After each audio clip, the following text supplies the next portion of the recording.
And everyone, we are so happy that you are here for our WSU Common Reading program with Dr. Anthony Jack. If you are here attending this event for the Common Reading credit, your attendance will be entered into presence from your registration information. And from there, I have the great honor of introducing the moderator for tonight's event, Joel Gravel. Joel is a second-year medical student at the Elson S. Floyd College of Medicine, also known as ESCOM. In 2017, Joel graduated from Yale University, where he earned a BA in molecular cellular developmental biology. After graduating, he completed a master's in medical science at Boston University and spent a year working as a clinical research assistant at Providence Hospital. At ESCOM, Joel serves as the Medical Student Council president and the co-founder and president of a chapter of the Student National Medical Association. He regularly shares topics about racial disparities and healthcare on his TikTok and his Instagram. Welcome, Joel. We're happy to have you. Much, Courtney, for that kind introduction. And now it's my turn to be able to introduce the amazing speaker that we have today with us, Dr. Anthony Jack. I'm going to give a little bit of his bio because he's incredible, and I want to make sure everyone knows exactly who is here today. So Dr. Anthony Abraham Jack is a junior fellow at the Harvard Society of Fellows and an assistant professor of education at the Harvard Graduate School of Education. He holds the Schutzer Assistant Professorship at the Radcliffe Institute for Advanced Study. His research documents the overlooked diversity among lower income undergraduates, the doubly disadvantaged, those who enter college from local, typically distressed public high schools, and privileged poor, those who do so from boarding, day, and preparatory high schools. The New York Times, Boston Globe, The Atlantic, The New Yorker, The Chronicle of Higher Education, The Huffington Post, The Nation, American Conservative Magazine. I want to make sure I get all of these because it's incredible. The National Review, Commentary Magazine, The Washington Post, Financial Times, Times Higher Education, Vice, Vox, and NPR have featured his research in writing as well as biographical profiles of his experiences as a first-generation college student. The Privileged Poor, How Elite Colleges Are Failing Disadvantaged Students is his first book. Dr. Jack, thank you so much for being here with us today. Thank you for having me in that truly generous introduction. So I kind of want to kick off this conversation with a little bit about your research and where you came from, a little bit about your personal life. So your research documents the overlooked diversity among lower income undergraduates. For those who don't know, could you maybe share a little bit more information on your research and what you do now at the Harvard Graduate School of Education? Yeah, no, I appreciate the starting point because I'm very fortunate that this research came because of an intersection between my own personal story and a gap in the literature that I kept tripping over and I kept coming back to as a sociology graduate student, because that's where I got my PhD in sociology. And so I am a first generation college student myself. I'm a Head Start kid. I went to public school I did Head Start, and from kindergarten all the way up to 11th grade, I was in public school. I thought I was going to graduate a Cavalier. I went to Coral Gables Senior High School.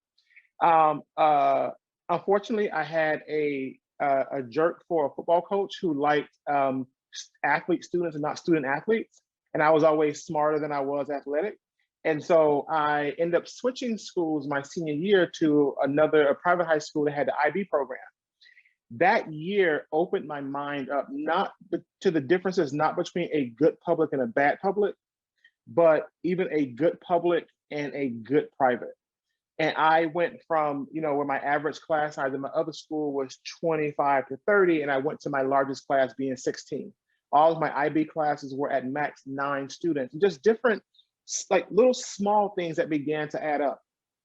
And so that year, I didn't know at the time, became the foundation of my research, because I thought that my, individual detour through a private school was actually a well-established on-ramp for many lower income students, because of programs like Prep for Prep, A Better Chance, the White Foundation, Oliver Scholars, whose sole purpose is to place lower income students into private high schools. And so when I got to graduate school and started reading about Bourdieu and Annette Leroux and all these other sociologists who were talking about class and equality, everyone talked about lower income students, and especially first generation college students, as a monolithic group. Mhm. And here I am saying, well, you got about half right. About half my classmates at Amherst who came from similar backgrounds had that experience, but the other half went to Exeter, Andover, Deerfield, St. Paul, Menlo, Hockaday, some of the most elite prep schools in the country, schools where it costs 65, in total expenses when you include trips, $50,000, $60,000 a year to go to school per year. And they studied abroad in high school. They've done all the things that you usually reserve for the rich. And so that's how I came to study class inequality in higher education, because I felt that my story and the story of those who I went to school with were being told, but only partially right. And so I wanted to correct that narrative. And that began the origin of the privileged poor and the W disadvantaged. W disadvantaged are the students who we typically think about when we consider who goes to, when we think about who are lower income students and what are their experiences when they go to college. Culture shock, isolation, loneliness, cultural norms clashing. But what happens if you spent 4 years at Andover? What happens if you spent 4 years in a dorm with dorm parents and seated meals and all these things that you typically reserve for the wealthy, but you don't come from money. And so that's how the privileged poor and the W disadvantaged came to be, and outlining this overlooked diversity in a group that we kind of wrote off we wrote off and said that we knew enough about their experience. We really did not. Mm-hmm.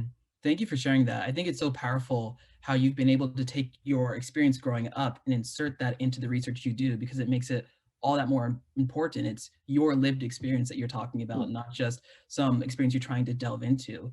And I'd love to hear a little bit more about the community you came from and grew up in, and how maybe that space impacted how you think today and what informs what you do. Oh yeah, definitely. I'm originally from Coconut Grove, which is a small community in Miami, and as I write, I didn't even know that the Miami Herald did this, because we could never afford we could afford the paper, but not in the frequency to read it every day. We only really got like the Sunday paper, but the Miami Herald, which is our paper, called it a place time forgot, right? Someplace that was like kind of like the way in which life is now is anachronistic to the way people were living in the Grove. Really, my community was, for a very long time, where the Black folks who cleaned for white people lived. And right, so they wanted you close enough to live nearby, but not next door neighbors. And so a lot of the Bahamian settlers and also other people who came after, it was a very working class and poor community. And so I saw, also because of Head Start, though, I went to school literally on the other side of McDonald Street. So on the other side of the tracks, you saw the difference. I believe that if I would not have done Head Start, I would not have been able to go to Coconut Grove, and my trajectory would have been very different. If you look at the trajectory of those individuals who went to Coconut Grove as compared to who went to Francis S. Tucker, you begin to see a difference in high school graduation, college attendance, college destination, and life. I think if you do the economic analysis, you will actually see by just this one particular street, and my ability to go to Head Start changed that. And so for me, it's what I saw. I've always felt that, and I think it comes across in the work, I've always felt kind of this hybrid reality, right? Understanding what both sides are going through. So it's not quite the Du Boisian double consciousness, but it's enough of exposure to both worlds to see the differences, and especially the inequalities and inequities between the two, that I began to be more and more conscious of as I grew older. Yeah. And you talked about how you also switched to a private school it was your senior year of high school, if I remember correctly. I'm curious, you told some stories, but are there other experiences that stick out to you from high school that you draw on today for your research? Yeah.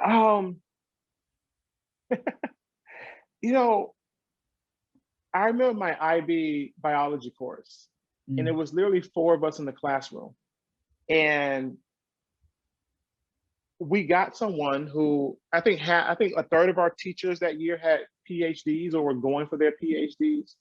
It was literally that transition from understanding the difference between being able to separate their classes out between AP and IB, at my new private school, and then having all the classes kind of in one at the public school. IB and AP were in the same classroom, and they had to teach it differently and because of different requirements. But it wasn't really the academic; it was more the social, right? I talk about the fact that now I eat my burgers medium now, because when I switched to the high school, the person who I befriended, when I would go to their house, I would eat what they ate, and because you didn't really have a choice. But the way in which they cooked their meals, the way in which they had so much space, you learned about different experience. I remember the first time I heard of a Centurion credit card and all of these different things, and going on vacations and to different countries, and seeing the trips that people had. It was gaining exposure to what the top 5 and the top 1% can afford, not just because of the educational credentials of the people who are doing our teaching, but we're talking about the everyday experiences. I'll never forget one father was telling a group of people, he was like, when you get a luxury car, especially if it's a Mercedes, you always get it in black. I mean, just don't be those other people. And I was like giving lessons literally about what color luxury car to buy. Or one girl who got mad at her dad because he bought a Mercedes instead of a BMW. Like, it was literally like those kind of conversations, and you're just like, what kind of world are these people living in? But what was very important for me is that when those same conversations happened at Amherst College, which is where I went for undergrad, I wasn't shocked by it. It wasn't new. I had already practiced understanding what that experience was. I had already heard the conversations. I could participate in some of them in some respects because of the kind of community that Gulliver was as compared to Coral Gables. And so, no, I didn't have the study abroad experience or some of those other things. But when people started talking about hostel, which I didn't know what it was until I actually transferred to that private school, or thinking about people who were going on these graduation trips because their parent would give them, they could go backpack through Europe, that became part of my memory that didn't vibe with what people were writing in the literature within sociology. And there sometimes is this tension, especially for scholars of color and women, that they should not engage in quote unquote me sociology, meaning research a topic that is close to their biography or their demographic group. And yet some of the best research that we have in sociology has been connected to people's own personal stories. Some of the best research in general has been motivated by an experience or something. And so I push back against that a lot, because where would we be without Mary Patillo's Black on the Block and Black Picket Fences, right? Where would we be without Karen Lee's work on the Black middle class? Where would we be without people saying, hey, you have painted this group and in these broad brushstrokes, right? These broad brushstrokes. And yet the diversity of their experiences is right there in front of us. Think about the fact that right to this day, we don't understand the true diversity within the Asian American population, right? That is crippling science, both on the medical side, the public health side, the sociological, the political. We are handicapped in our lack of understanding because we've been doing these broad brushstrokes. But what happens when Jennifer Lee and Grace Cow come and actually investigate some of these diverse experiences and put it out there? We begin to have a very different conversation, and our knowledge base is expanded in very, very important ways. So my story definitely served as the foundation, but I related it to a question, because my story is not why did sociology ignore me, is how do individuals' trajectories to college influences not only their stocks of cultural capital, but their experiences therein. And when you begin to interrogate that, you're like, oh, wow. To document that 50% of lower income Black students at selective colleges are the alumni of boarding day and preparatory high schools, people are like, wait, what? And so my research was saying, like, colleges were hedging their bets all the while they were getting pats on the back. Oh my God, you're becoming more diverse, yay. But no one was asking the real question, like, where were they getting that diversity from? They were going to the same schools, they were getting their top 1% full pay students as their diverse students, because if you can make it at insert name of wealthy elite private school, you can make it here. It was a surer bet, it was a safer bet, and that's how they were expanding their diversity. And then here I come along and mess up and tell everybody their secret, and then now we have a real conversation about diversity, access, and inclusion.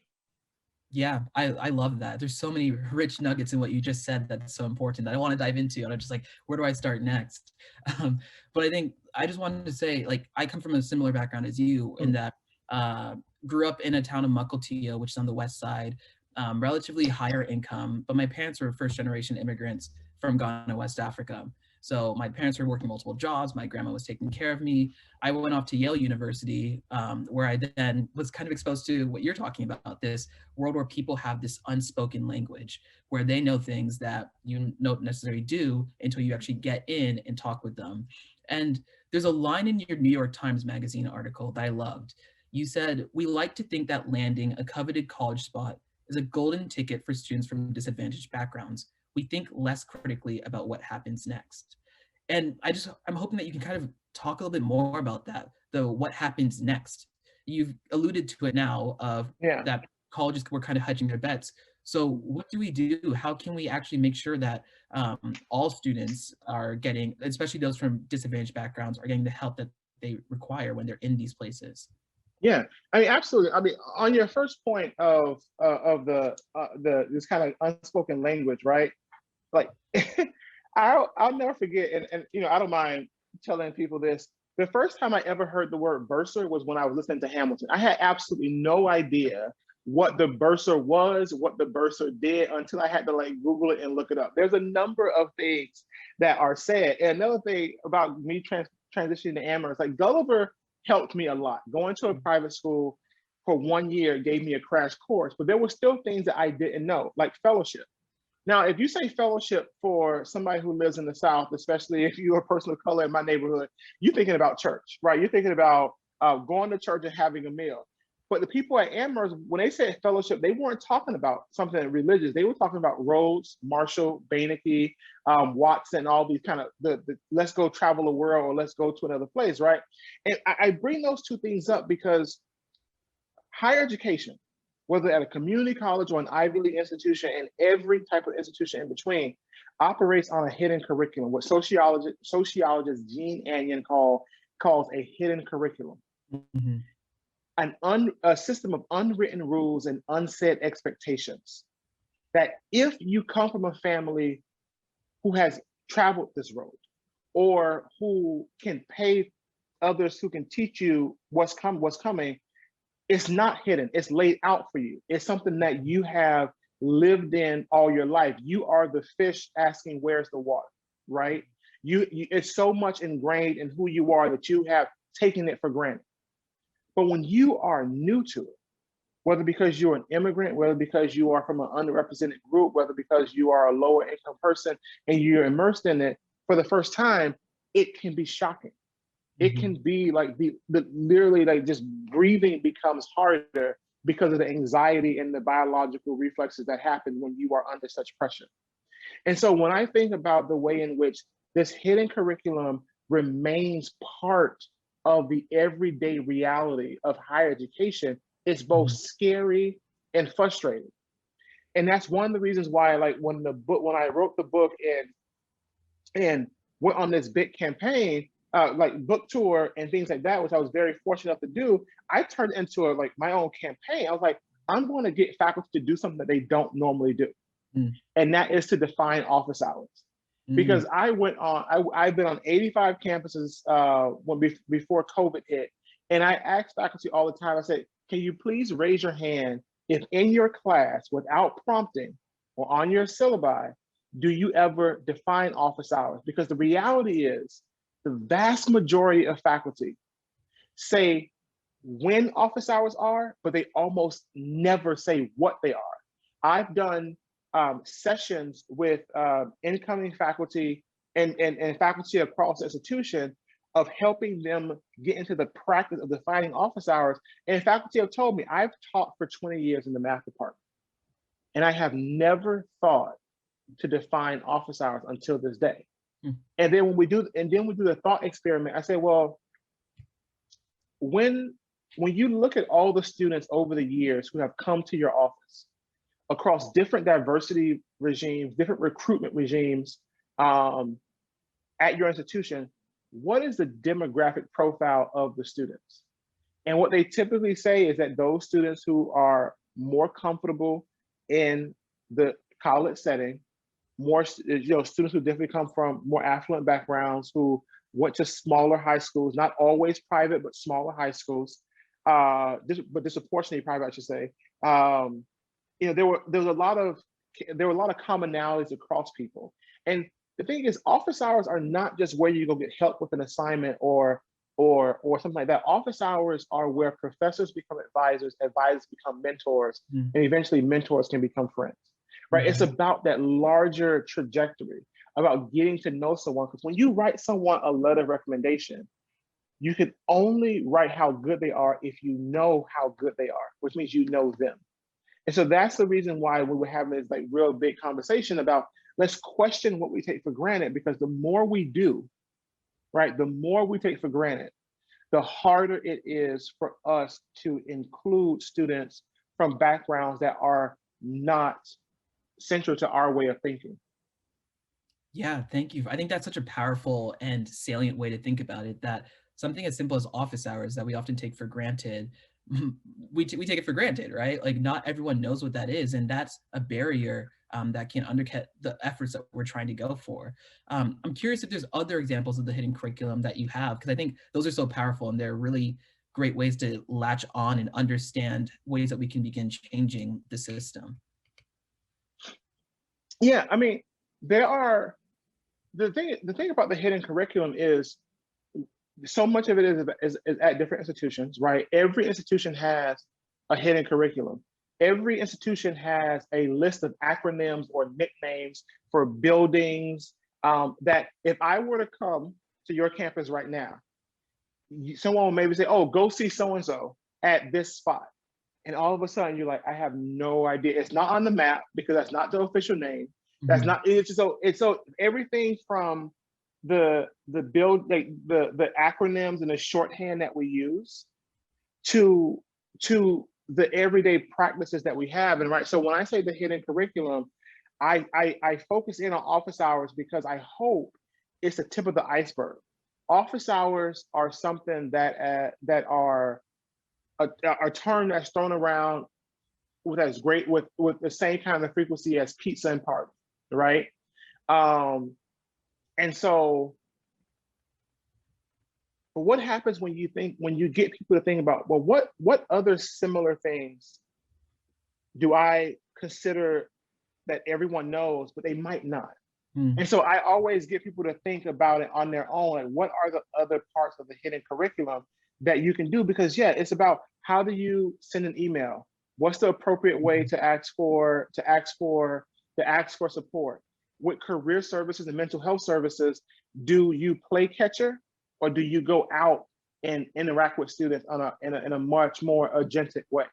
Because when we think about help-seeking strategies, they differ by social class because of a host of reasons. And what are the ways in which the university, oh, well, if student wants something, they will come and ask for it, which is not how it operates in real terms. Yeah, thank you. And so I have another question. It's kind of off of the New York Times op-ed that you wrote, where you said, the differences I observed in my research highlight how unequal opportunities constrain disadvantaged groups before and during college. Then you say, to close this gap, we must address the entrenched structural inequalities that plague America's forgotten neighborhoods and public schools. And that's such a lofty goal. So where do we even begin? How do we begin, I guess, even addressing that? Yeah, stop playing experimental doctor with public education. I mean, when you think about this, there's a $29 billion difference between predominantly white and predominantly non-white school districts. And yet when we do educational reform, they were like, oh, we have this $10 million grant. Everybody fight for it. We have this $100,000 competition. Everyone fight for it. $29 billion difference in funding. That's the kind of mountain that we have to overcome for any kind of, these kind of conversations to have. And so what I want to do in the research is actually say, look, these students have come from the same neighborhoods. They attend the same elementary and middle school. Their parents and guardians have the same type of jobs if they work at all. They're of the same racial and ethnic groups. They literally sometimes go to the same church. And look how drastically different their social and academic experiences are by virtue of the type of high school that they attended.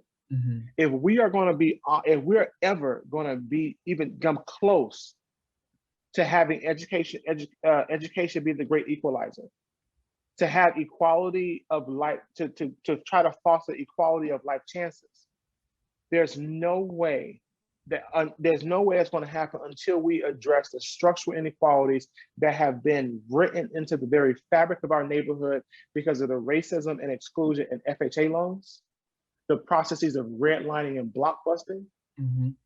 right? The literal ways that affirmative action for whites and specifically white men were written into law and policy. Because when you think about the GI Bill, who was eligible for it? Yep. Who was able to like we're talking about programs that literally created the middle class in America, who was even eligible to get it? Right? These are real questions that we need to ask ourselves. Mm-hmm. Yeah, and that's what I was trying to get at. Yeah, I love that. And those are such important questions too. I know you've also previously talked about the idea of spring break in college. And I'm wondering if you can kind of talk about that for those who haven't heard you talk about it, because I think it's so powerful too, in the way it highlights these disparities you're talking about. Yeah. And so, whereas the hidden curriculum focuses a lot on the academic dimensions of the college experiences, and again, it's setting the unwritten rules and unset expectations about how to interact with faculty, how to ask for help, how to garner support. There's another aspect of what is taken for granted about university operations, right? So in my work, and I study schools that have the most progressive financial aid policy. So the no loan, the need blind, no loan financial aid policies, right? They admit you no matter your ability to pay, and they, if you qualify, there's no loan as part of your financial aid package. And yet, despite quote unquote putting their money where their mouth is on so many issues, the hurdles that students still face on campus because of not taking in the full experience of students remain. And spring break is a perfect example of this. In my research, I documented that 1 out of 7 students at this elite college remain on campus during spring break, more because of circumstance than by choice. But the problem is the university assumes that everyone departs campus for fun in the sun. And so they shut down campus operations, leaving those 1 out of 7 students to fend for themselves, fostering food insecurity and students to take on drastic measures to make ends meet during that time. The issue is the vast majority of schools that have no loan financial aid policies actually shut down during spring break. One college charged $35 a day. Some colleges have preference for international students and athletes, but lower income students are never part of that group. But what if you can't afford to go home? You don't have a home to go to. Or for you, as we are finding out right now, as I'm doing, especially as I'm doing interviews for my second book project, for those of the students, for those students who know that home and harm are synonymous, what do you do when even your sanctuary, your safe space, doesn't make space for you? And so when you think about the way in which, you know, this university operation, it seems simple or small for some people, but when you are, for 2 weeks, when you don't have a job because your job, there are no hours, when you don't have money from your family to support yourself, how are you going to find food to eat? And so this one student who went to Columbia University, I met at a talk, she set up online dating profiles in the week leading up to spring break to secure dates the following week. Because banking on gender norms of older men paying for the first meal, she set up a date for every night, just so that she can at least secure one meal. Wow. The question is, should students be putting themselves potentially in harm's way Because what happens if somebody, you know, understands her objectives, or if or that person is just a dangerous person in and of itself? What can happen to that student? And so not every student did that, but some students went to the nearest dollar store and lived off what they can microwave. Many students rationed off food. They took food from the cafeteria and lived off of increasingly stale meals, oftentimes with the help of dining hall workers who felt sorry for them and knew what type of day it was. One student, even though he was slightly allergic, ate peanut butter and jelly sandwiches every day. And like the cheapest food is not always the healthiest, and students were just trying to make ends meet. And that was something that was very real. And this wasn't something that was just at the school that I studied. 1 out of 5 of the colleges that did no loan policies kept their dining halls open without restriction. That means 4 out of 5 shut down and made students fend for themselves. And these are just real, the reality. And here's the part that also amplifies this disadvantage. Spring break, especially how the semester schedule is set here, is right before final exams and moving out. So whereas other students are going to either blow off steam or home to rest, other students are exerting tremendous energy, going to food banks, rationing off food, not eating enough calories right before arguably the most hectic time of year when they have to perform and get out.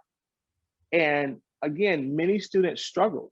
And it was a reality that they were like, do I put myself in harm's way and go home? Or for one kind of harm, or do I stay on campus and try to fend for myself in the best way possible? And so and luckily the work that I have done with food insecurity on the college campus, it has done 2 things. One, it has opened our eyes and minds to the fact that food insecurity cannot also be, it's not just one thing, right? There's diversity in the experience with food insecurity. And my research was the first to actually show how it can be episodic or chronic. Episodic means happening around breaks. Chronic means it's happening every day. And the reason why that's important is because the response to food insecurity must be tailored accordingly.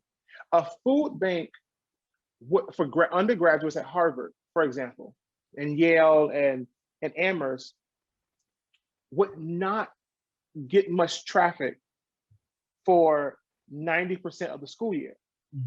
Because if everybody is on the meal plan and you only shut down during these breaks, it wouldn't really vibe. And then they would say, oh, well, no one's using it, so we don't need it. No, that's not the issue. If you have episodic food insecurity, it's more about changing your dining plan or developing strategies to help students. If it's chronic, food insecurity must be addressed by food banks, food pantries, but more importantly, advocacy at the state and federal level so that students can get access to food stamps and SNAP. So they can have a safety net on which a safe ground on which to stand, and a safety net for when they fall. Right? And that's important. So understanding, again, letting research fine-tune our policy responses is incredibly, incredibly important. I was very privileged to be part of that conversation, because now during COVID-19, universities that have been grappling with some of the findings from the work have been able to respond accordingly. If they open campus, who they should open for, and having a specific number already set for lower income and first generation college students, right? If when they close, who they should remain on campus. How do we help students remotely who are dealing with these very issues as well, right? And so by already being thinking about these issues, that when COVID hit, some of the reality of what students were going home to or running from was not new. And so it allowed them to have a different perspective and an ability to respond accordingly. Wow, there's so many important things in what you just said right there. Thank you so much for that eloquent and important answer. And hopefully some people took something important away from that.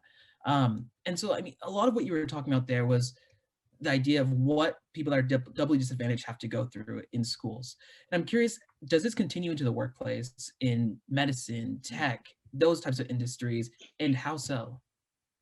Yeah, that's a great question. And the interesting part is, to back up a little bit, the privileged poor and the W disadvantaged both experience food insecurity.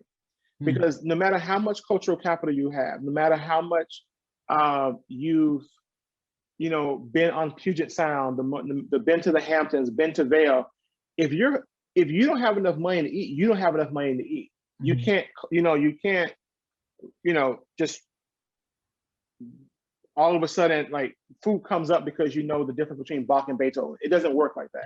Now, the privileged poor do know more about the hidden curriculum coming in, but when it comes to hitting that structural wall, that's very real. That both groups experience. The reality is, it does continue into the workforce. I actually spoke at the American Association of Medical Colleges and other industry conferences because they too are dealing with it. And their biggest issue is not it's the same thing. It's not just recruiting people because they have a good record at recruiting. They can recruit a diverse class, but their problem is they can't keep a diverse class through the promotion cycle. It gets very, very diverse at the bottom, and then all of a sudden that ladder, it gets very white very quickly. And medicine, like law, but medicine especially, is one of the most generational professions, right? If you go to any medical school, a great number of them will say, my mom, my dad, my grandmother, my grandpa, my uncle, my auntie were doctors too. And so who gets to shadow people and for how long, and who gets different kind of understandings of the inner workings of medicine that you don't necessarily get in your first 2 years of medical school. All of those things, become very, very important too. So again, the hidden curriculum persists, it just changes. And the question is, will industries and graduate school as well make more explicit what's going on and what is needed to succeed? That is incredibly important. I'm actually, this is kind of going off topic, but have you seen examples of how a successful switch has happened in different schools, places that have actually seen the hidden curriculum, started taking your work seriously, made those changes, and seen an improvement in their student mental well-being? Yeah. So one, I want to highlight the work of places who are doing some of this before, and I draw on them. And it's like, so the Meyerhoff Scholar Program at the University of Maryland, Baltimore County, especially for producing Black and Latinx scientists. The Georgetown Scholars Program is another place that makes explicit the hidden curriculum for their campus and working to help give students a space. But a number of schools have taken my suggestion. So Connecticut College is another one.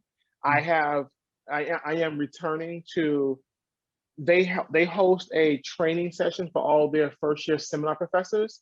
And for the third time, I think, every year, I do a training session with their first year faculty. And so just getting people to start thinking about these issues of access and equity, but not just from the admission perspective, but from the classroom perspective.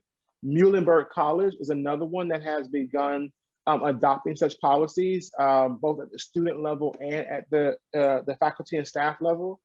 Of course, I've worked with Harvard and Amherst, my two alma maters, in very, very real ways about how to move beyond diversity. Because I always tell people, like, diversity is not inclusion, right? Diversity is about admission. Inclusion is about when students feel empowered to access all the rights and privileges pertaining to their admission. Going to office hours, studying abroad, getting internships, working with a professor, developing mentors. Who graduates whole and healthy, ready for the next adventure, And who graduates lifting across stage saying, I will never set foot on that campus again? Mm-hmm. Right. Those should be the questions that motivate us to think about what the undergraduate experience is. Definitely. I have another question. In institutions of higher education, I personally often think about those who've been historically othered and those who've been traditionally belonged. And I'm sure in your time as professor, you've met students who have faced imposter syndrome. I'm curious, what advice would you have for those students, maybe even here on this call right now, or maybe not even students, maybe faculty members too, due to race or socioeconomic status or gender? What would you say to them? Yeah, I would say don't bear other people's insecurities. When I think about imposter syndrome, I think about a lot of the fact that it is oftentimes more others telling you that because of who or what you are, you're somehow not supposed to be there, rather than us internalizing that or coming to believe it. And then I had to come to realize, I had to come to the fact that, I'm like, no, I shouldn't be made to feel that I don't belong because I'm scared of trying something new for the first time. Anyone who rode a bike for the first time or jumped off the diving board, if you weren't scared, I would say something was probably counting. Then you are superhuman and that's good for you. But everyone that I know of has felt a little bit of insecurity the first time they were trying something. And so for me, when I think about imposter syndrome, as soon as I start even doubting myself, what I say is, why am I letting other people's burden slow me down? Why am I carrying somebody else's insecurity? Because oftentimes it's more of them revealing their own faults and their own insecurities than exposing mine. And so and maybe that's me being big-headed, maybe that's just me being, I've been at Amherst and Harvard too long or something like that. But for me, I just don't have the time to babysit other people's problems. And that really helped me, because I'm thinking about so many times when we tell somebody, oh, I got told every day every day for the first couple of weeks in graduate school, you're the first Black male in 8 years in our department, right? You're the first Black guy to ever say yes to us in 8 years and come. I said, now, are you trying to warn me or congratulate yourself? And realizing it was their own, like, why is he here? Like, oh shoot, like we got one. And even that framing of we got one is so problematic, right? And I'm just like, look, I don't have time for that. I don't have time to get part of your story and your history. Don't get me wrong, you will have some people who are just straight up trying to put you down. And you have to recognize that. But think about, why do they feel immediately threatened by you? Why do they immediately feel some kind of way about you being in a space? They need to call Ayanla, not me, right? That let them go to their person who they go to. Let them go to the red table with Jada. Don't come to me with your own problems and then you expect me to do my work and do therapy sessions for you. Like, so don't babysit other people's securities. If you feel scared about to do something, if you're about to go up promotion, if you're about to submit your first grant, if you're about to do all this and you are scared, then tell yourself, thank God, because that means you are human. That means that you are feeling, that means you are invested in something, and that's beyond yourself. Will you get rejected sometimes? Yes, you will get rejected more than you get acceptances, and that is perfectly fine. You still try. But don't feel bad for feeling a little anxiety, fear, excitement, joy, or any kind of emotional response to what you are about to do, because it's the first time. It's something new. You are breaking new ground. Enjoy that process. And for me, I really had to reframe it, because it can easily get bogged down. Like, am I enough? Like, is it because I'm first gen? Is it because I'm this? Is it because I'm that? No, I had to let other people's burdens go. Wow, thank you so much. I know someone on this call is listening and it's speaking directly into them and going to inspire them to move forward with whatever they were thinking about and maybe holding themselves back from. So thank you so much for that answer. I think at this time, we're going to move into the question and answer. So you've been getting questions in the chat, and if people haven't seen it already, you can ask a question in the Q&A section. But the first question that we have here is, your scholarship is informed by your experience in correcting the monolithic narrative of the first-generation student. How has your work informed and shaped how these elite institutions are serving their first-generation students?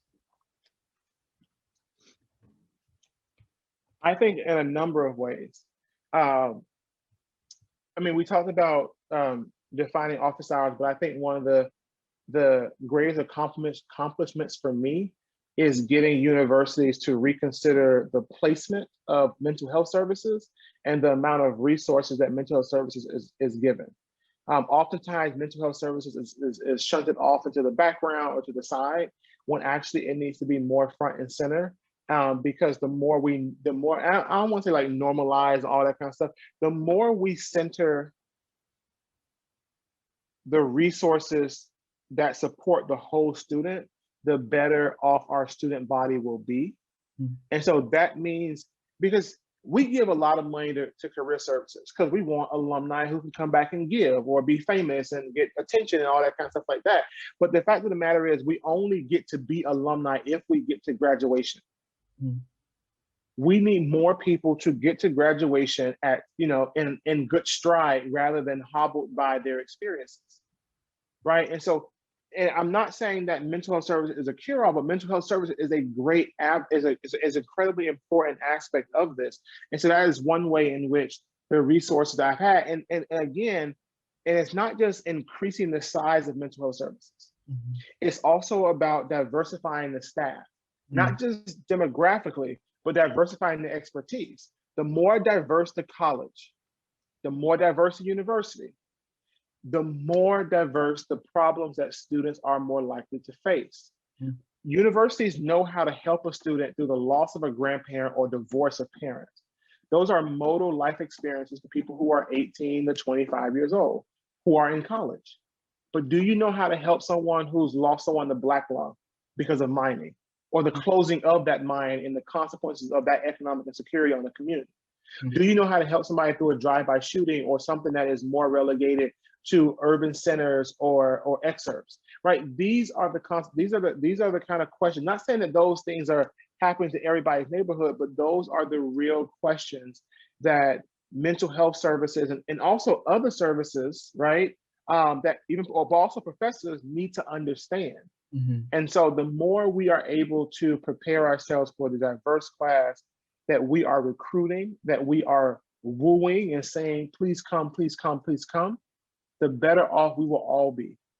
And so that's one example that really has that wraparound feel to what's going on. Mm-hmm. Thank you for that. The next question we have is, how can folks take your work a step further to transforming local public schools with large gaps in rigor and funding and students designated to homeschools? Yeah, that's a great question.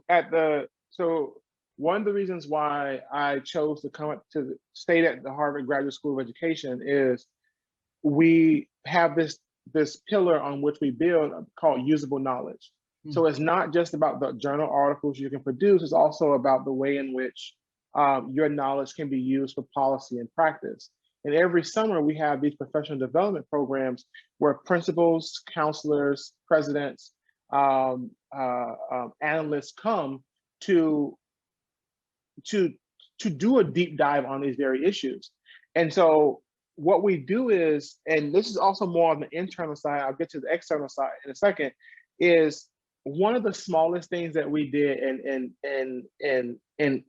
that's been kind of powerful is changing PTA meetings or parent-teacher conferences to office hours language, and just like little small shifts like that, where making it and using that time to make explicit what these meetings are, and like just taking those little small steps to meet parents a little bit closer to where they are as compared to where we want them to be, and that least attention already.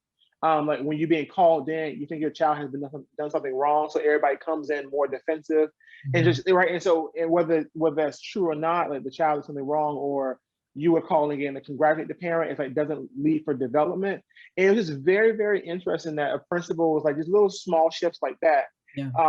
And because also to remember that students don't come to school, families come to school. both at the high school, K through 12 level and the college, and just being able to do those little small things. But for me,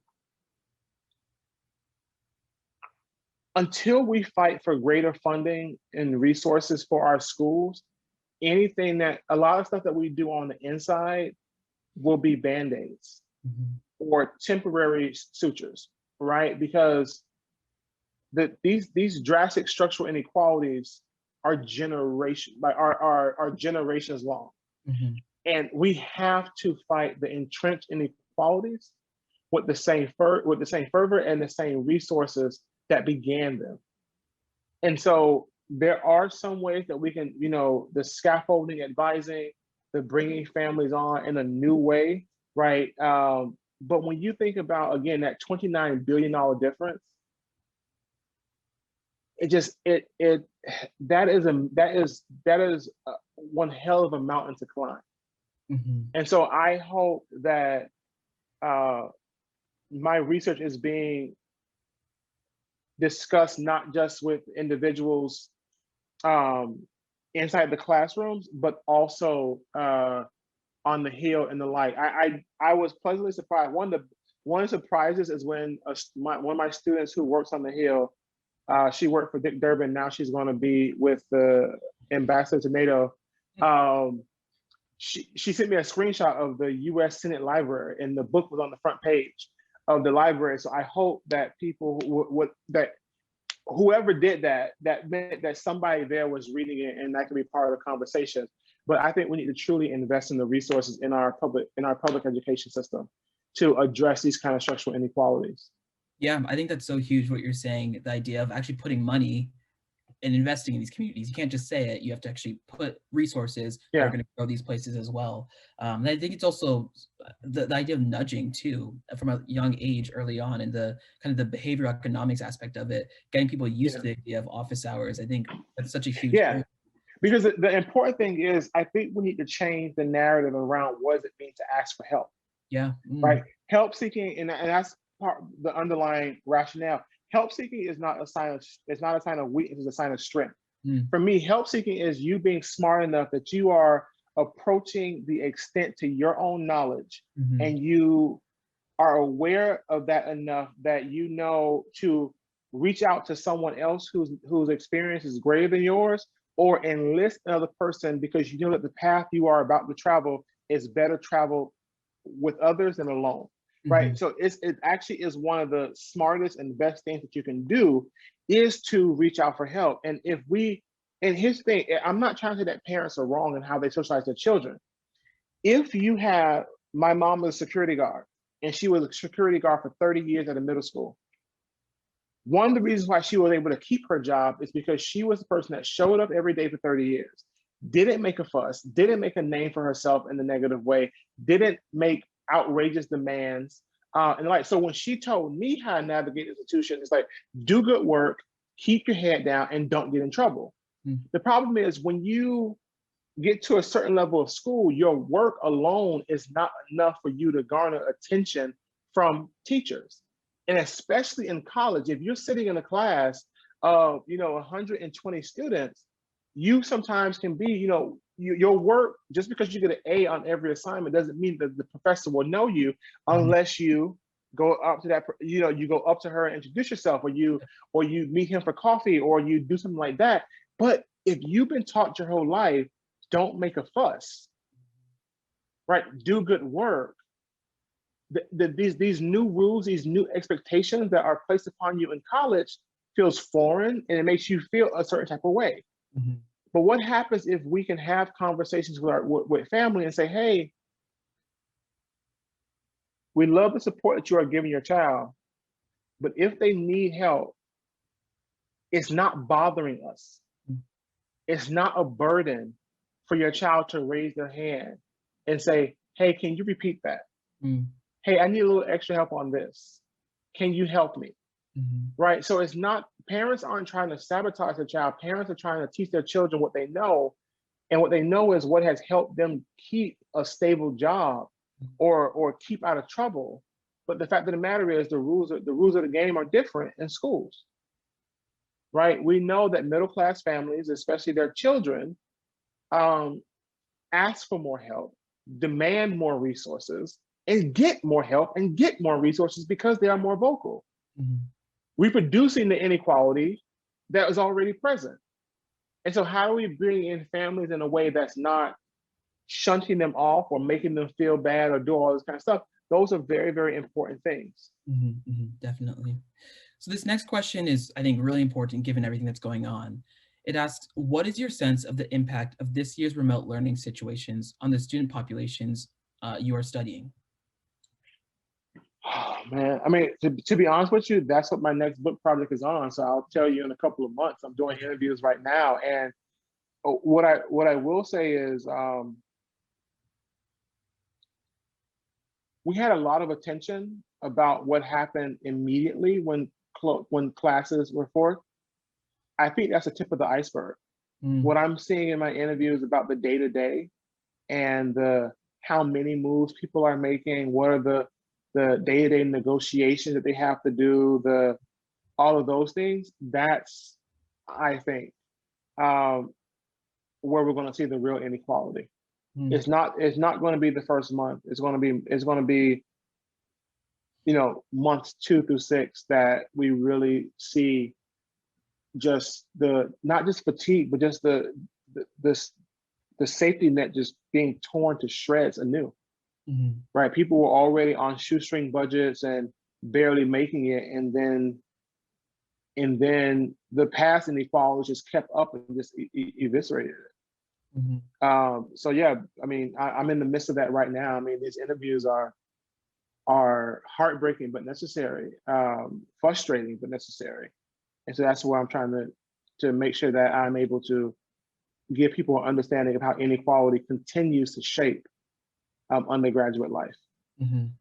Well, I can say I cannot wait for that book to come out because I think it's going to give me so many important insights. I often think about that in terms of like the patient population I'm going to be serving in the future, that everyone you don't know their lived experience they're coming from, and wanting to treat those patients the best way that you can, and knowing that there's so many hidden things that are going on in their lives at the moment. So the next question is, can you share what you're reading for enjoyment, if you have time for that, right now? So I would advise everyone here to listen to Levar Burton Reads. So Levar Burton from Reading Rainbow and Roots, he has a podcast called Levar Burton Reads, where he reads speculative fiction. And it is one of the most magical things. I have purchased a number of the volumes by the artists he highlights. Right now, I can't get enough of N.K. Jemisin. I think now read all of her books. Even right now I'm finishing How Long to Black Future Month, but I've read The City We Became, The 100,000 Kingdoms, the Broken Earth trilogy. So I'm really, really into speculative fiction. And I thank Levar Burton for the introduction to so many artists. But between N.K. Jemisin and Ken Liu, but Nnedi Okorafor, Nikki Drayden. I mean, don't get me started. Like I have jumped into the deep end of speculative fiction. And there's this most recent episode, there's a magazine of speculative fiction writers of color, FIYAH magazine, FIYAH. And this season 8 of Levar Burton Reads opened up with a story from that. Thank you. I was furiously writing those down, so hopefully someone else also got them and can post them later on for everyone. Because I think those would be. But no, N.K. Jemisin, Ken Liu, Nikki Drayden, and Nnedi Okorafor, and of course Levar Burton. Perfect. I got those written down. And so this final question is going to be: how can I, as a student, help and support my underprivileged or disadvantaged peers? It's a great question. Step up, step back, and bring along. If you are a student who's always tapped to do things, step up to say, hey, you've been tapping me a lot. I appreciate it, but I want to either bring another voice along to it or suggest someone else to fill this role. You are not necessarily giving up any kind of privileges in doing so, but you're just expanding the table. right? Because it's not necessarily a zero-sum thing that we are all fighting for. There is room for more perspectives on the table, and we will all be better for it. So if you are a student who is tapped a lot, to talk, to speak, to be introduced, or to do the introducing, step up, step back, and bring along. That bring along can be incredibly important because, and just say, hey, I'm more than willing to serve on this, but I think we also need another perspective. Here are 3 students that I think you should consider, because even though we come from different backgrounds and have different perspectives, I think that both should be present at this table. Wow, that was a perfect closing statement. Dr. Jack, I'm sure I speak on behalf of everyone when I say thank you so much for having this conversation. And I'm going to turn it back to Karen Weatherman.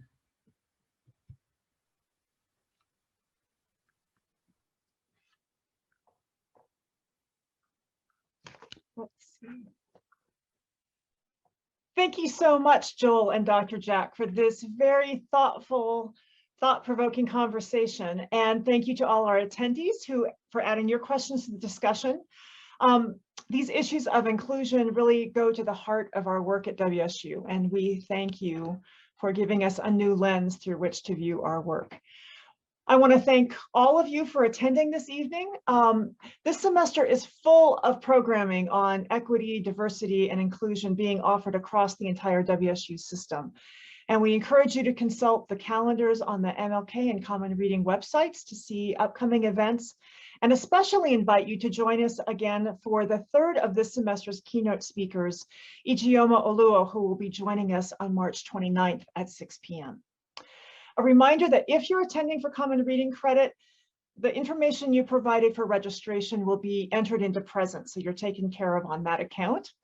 And finally, our keynote speaker series would not be possible without the generous support of partners across the WSU system.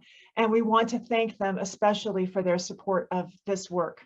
The Coop Parents Grant Program, Office of the President, Office of the Provost, all our WSU system chancellors, the Division of Student Affairs in Pullman and in Spokane, the libraries, Women's Center, Voiland College of Engineering and Architecture, the College of Education, the Center for Arts and Humanities, the Center for Intercultural Learning and Affirmation at WSU Vancouver, and the Mosaic Center at WSU Tri-Cities.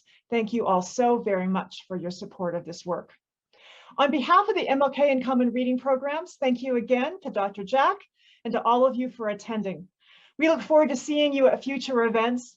And until then, we wish you the best of a semester. We want it to be one that is full of health and success for all of you. Good evening. Thank you so much.